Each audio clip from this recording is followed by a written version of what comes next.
Bonjour les amis et soyez les bienvenus sur notre chaîne Bonjour d'Atlanta. Aujourd'hui, nous allons parler de l'assurance vie. Et pourquoi? Parce que nous avons eu beaucoup d'emails. Des gens voulant connaître quelque chose sur l'assurance vie.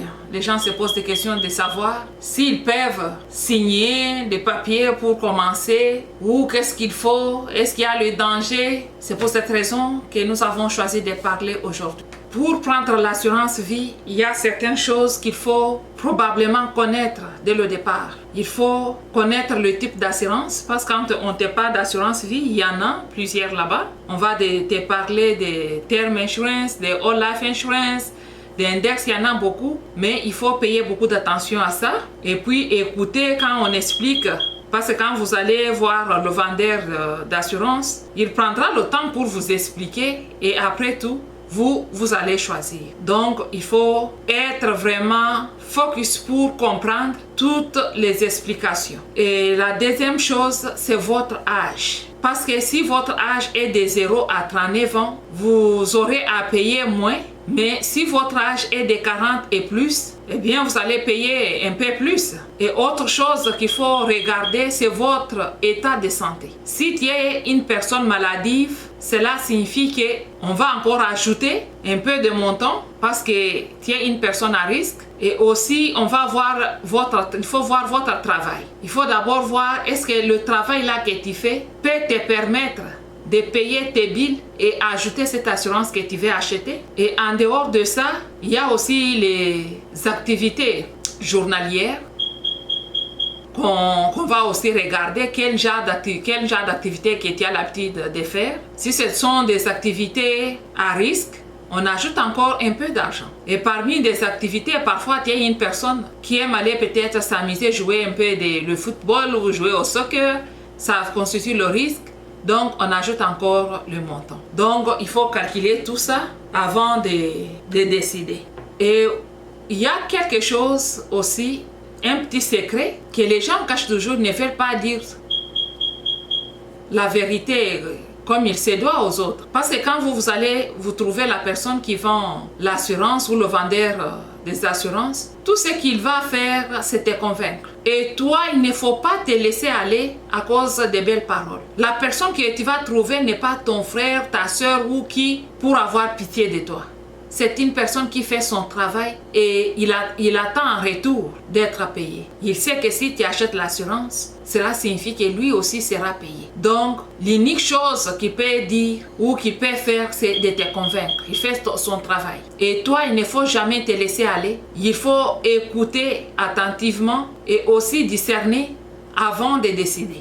Vous savez, quand vous achetez l'assurance vie, cela signifie que tu as pris un contrat de vie. Et c'est un contrat qui se termine seulement à la mort. Donc, si tu es en vie, même si tu as 100 ans et plus, tu es obligé de payer chaque mois. Parce que si tu stoppes de payer, tu vas tout perdre. Donc, prendre l'assurance vie constitue un grand risque. Tu peux tout perdre dans un clin d'œil. Juste parce que tu as connu des problèmes, des difficultés et tu ne sais pas payer ou tu n'as pas assez d'income pour payer. Immédiatement, tu vas tout perdre. Donc, il y a une question qui est dedans, une question qui est cachée que je vous pose tout de suite là.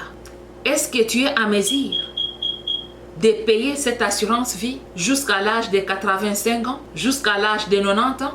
Et si la réponse est non, donc c'est non, il ne faut pas prendre l'assurance vie parce que tu risques de tout perdre dans un clin d'œil. Imaginons que tu as pris l'assurance vie et tu as payé pendant 10 ans ou pendant 20 ans et après tu tombes malade, juste pour 1 mois ou 2 mois, tu ne sais pas payer votre assurance. Je t'assure que c'est fini, tu vas tout perdre.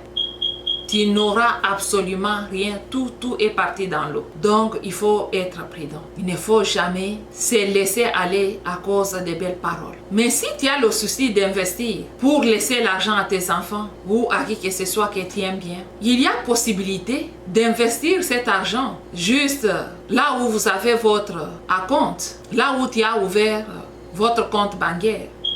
Disons que tu as ouvert votre compte bancaire chez Bank of America, ou Wells Fargo, ou 50 Bank, n'importe quelle banque. Je vous assure que toutes les banques, ils ont toujours le service de saving. Donc, tu peux ouvrir le saving account, ou tu peux commencer à mettre l'argent chaque mois, la compte fermée, et tu spécifies très bien que bon, voilà, ça, cet argent sera versé à mes enfants quand je ne serai plus en vie, ou sera versé à telle personne quand je ne serai plus en vie. Et là, tu es libre, parce que là-bas, tu n'as pas de risque de perdre ton argent. Ton argent est ton argent. Donc, il n'y a personne qui peut toucher cet argent. Mais au contraire, avec l'assurance vie, il y a un grand risque de tout perdre. Si tu tombes malade et que tu n'as pas la possibilité de payer même un mois, c'est fini, tu as tout perdu. Et encore avec l'assurance vie, tu n'es pas sûr. Parce que, disons que tu as payé jusqu'à ta mort. Mais pour récupérer cet argent-là même, pour donner à tes enfants, ce n'est pas quelque chose de facile. Si tu n'avais pas fait de will, cet argent-là va se perdre. Les will, c'est comme... comment on dit? Le testament. Si tu n'avais pas fait le testament pour dire que non, voilà, j'ai acheté, par exemple, 100 000 $ quand je ne serai plus en vie, il faut donner cet argent à mes enfants, tout ça. S'il n'y avait pas de will, tu as juste acheté comme ça, il y a le risque de tout perdre. Et même si tu as le will, l'avocat qui va t'assister pour la procédure de récupérer cet argent pour donner à la famille, il aura 33% de votre argent. Donc, vous voyez combien vous êtes perdante avec l'assurance vie. Mais si vous ouvrez votre saving account juste à n'importe quelle banque, tu as la chance parce que c'est ton argent, il n'y a personne qui va t'inquiéter. Il n'y a personne qui va inquiéter tes enfants ou quoi que ce soit. Et tu es libre de gérer votre compte comme vous voulez. Donc, je pense que ma réponse est claire. Vous avez posé la question de savoir s'il faut prendre oui ou non, mais ma réponse est non. Et je suis désolée pour mes amis qui travaillent dans le secteur d'assurance. Moi aussi, je fais partie, je suis là-dedans. Mais je dois répondre à cette question parce qu'il y a beaucoup de gens, pas une seule personne, qui pose presque la même question. Ça fait pratiquement, il y a une dame qui a posé cette question, ça fait plus de 10 fois. Il fait que me rappeler, mais pourquoi tu ne veux pas parler de ça? Est-ce que tu peux un peu expliquer sur ça, tout ça? C'est pour cette raison, excusez-moi, que j'ai essayé juste de donner un peu de lumière. Et si vous n'avez pas bien compris et que vous vivez ici aux États-Unis, il ne faut pas hésiter de nous appeler. Il faut nous appeler à partir de 8h30 jusqu'à 17h30. Et aussi, vous pouvez envoyer les emails. Comme ça, on peut set up le rendez-vous. On peut parler davantage. Parce que ce que je vous ai donné, c'est juste d'une façon sommaire. Mais je ne suis pas entrée en profondeur. Parce qu'il y a probabilité d'investir aussi ailleurs. Disons par exemple que vous travaillez dans n'importe quelle compagnie. Ici aux États-Unis, il y a probabilité d'investir aussi dans votre 401k. Et puis avec 401k, il y a les entreprises qui vous soutiennent, c'est-à-dire qui payent aussi pour vous. C'est-à-dire à votre chaque paycheck, disons que chaque paycheck, tu décides de verser dans votre 401k 10 $. L'entreprise aussi accepte, il t'encourage, il t'ajoute aussi 10 $. Si toi aussi tu décides de te donner même 100 $ à votre chèque paye, l'entreprise fait la même chose, il vous ajoute 100 $. Je pense qu'il y a un peu aussi des gains. Donc il y a probabilité aussi d'investir. Mais seulement il y a la différence quand vous amenez l'argent dans votre banque, dans le saving, et puis quand vous mettez dans 401k. Parce que quand vous mettez l'argent dans 401k, pour récupérer cet argent-là, il y a les taxes que tu dois verser. Ce n'est pas quelque chose que l'argent que tu vas récupérer d'une façon gratuite comme ça. Mais avec l'argent que tu as mis dans votre saving, il y a probabilité de récupérer cet argent sans vraiment beaucoup de complications. Et il y a aussi certaines personnes qui procèdent par acheter par exemple les stocks. Mais quand vous achetez le stock, il faut être vraiment quelqu'un qui est régulier sur online, c'est-à-dire chaque fois tu vérifies pour voir comment le marché fonctionne, pour ne pas tomber dans les mois où tout perdre. C'est-à-dire être souple de voir ça a augmenté de tel côté, comme ça tu changes ton argent, tu mets là-bas, et maintenant ici ça a baissé, donc avoir cette capacité-là. Mais si tu trouves que tu n'es pas capable de manager ça, je ne vous conseille pas d'acheter aussi les stocks, parce que tu risques aussi de tout perdre. Et voilà, désolé, c'est tout ce que j'avais pour vous ce soir.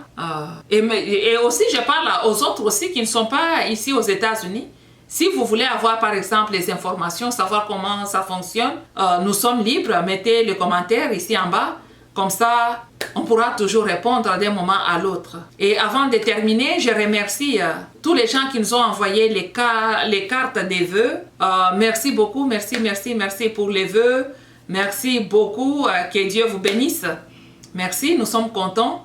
Et aussi, j'informe que nous avons répondu aux emails. J'avais répondu à tous les emails la semaine passée. Je pense le vendredi, j'avais répondu à chaque personne. Il faut toujours un peu le minimum de respect dans les emails que vous envoyez. Voilà, c'est tout ce que je voulais parler. Encore une fois, aimez, partagez et aussi abonnez-vous.